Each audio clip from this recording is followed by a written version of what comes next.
So hello everyone, आज चाहिँ हैन सो हामी कोरियन गाउँ घुम्न आएको छौँ हैन। सो म चाहिँ भिडियोमा धेरै दिन आइपुगिन नि त हैन, किनकि मेरो लाइक अब 10 महिना कोरियामा चाहिँ हल्का अब चिसो छुटिने आउने बेला भएको छ, चिसोको मौसम हैन। त्यही भएर मलाई चाहिँ हल्का रुगा लागेर घाँटी बसेको थियो, स्वर बसेको थियो। सो म आइन हैन भिडियोमा केही दिनको लागि। सो आज चाहिँ धेरै दिन पछाडि दाइहरूसँग कोरियन गाउँ घुम्न आएको छौँ। छुसकको बिदा थियो 9-10 दिन हैन। त्यही बिदामा चाहिँ टाइम स्पेन्ड गर्नको लागि हामी हिँड्दै कोरियन गाउँ घुम्न आइपुगेको छौँ र हेर्दियौँ कस्तो हुन्छ।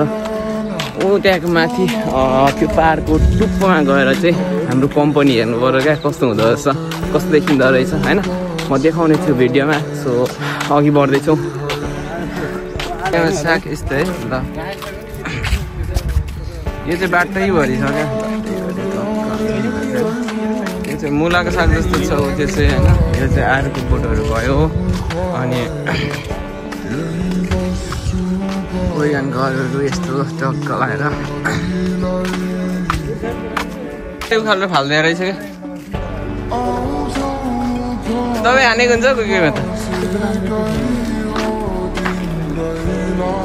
कम रहेछ त्यहाँ न्यास्यो पुरा। ओए ल फलफुलहरू रहेछ यार। ल यो के हलुवा चाहिँ झन् के हो?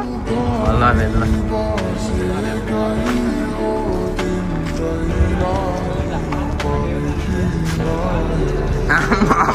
भगवान यो रहेछ ल।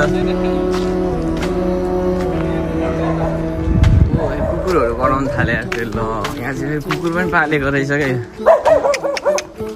ओए खसी रुङ्नको लागि राखेको कि खास खसी फर्म, त्यहाँ खसीहरू छ, खसी बाख्राहरू होइन। त्यहाँ देखाइन्छ ल अलिकति माथिबाट। ए यो अनाहरू त खानु मिल्छ होला के रे, तर म खान्न।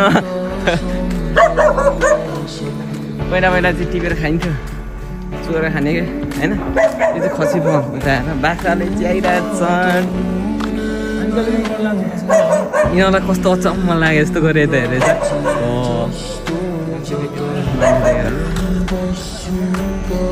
दसैँ लागिरहेछ। यति बेला चाहिँ नेपालमा दसैँ गए सँगसँगै कोरियामा पनि दसैँ जस्तै छुसक भन्छ यहाँको दसैँ जस्तै एउटा ठुलो चाड हो होइन।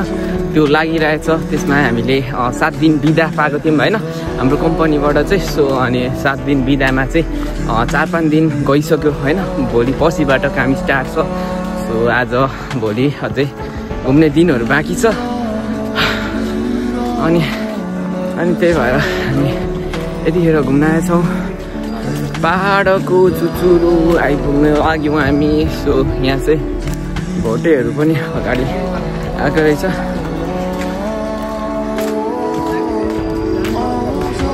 यहाँदेखि डाँडा जाने हो त हुँदैछ।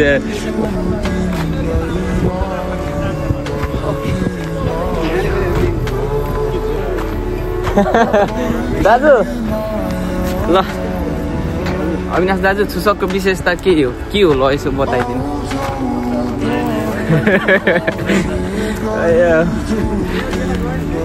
यिनीहरू माथि गए यस्तो घनघोर जङ्गल छ है।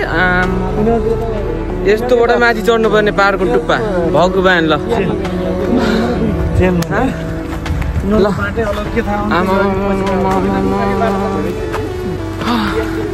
लास्टै गाह्रो हुँदैछ होइन। यिनीहरू पनि यो भोटेहरू पनि यही बाटो। हाम्रो हाइकिङ भनेको ओहो ल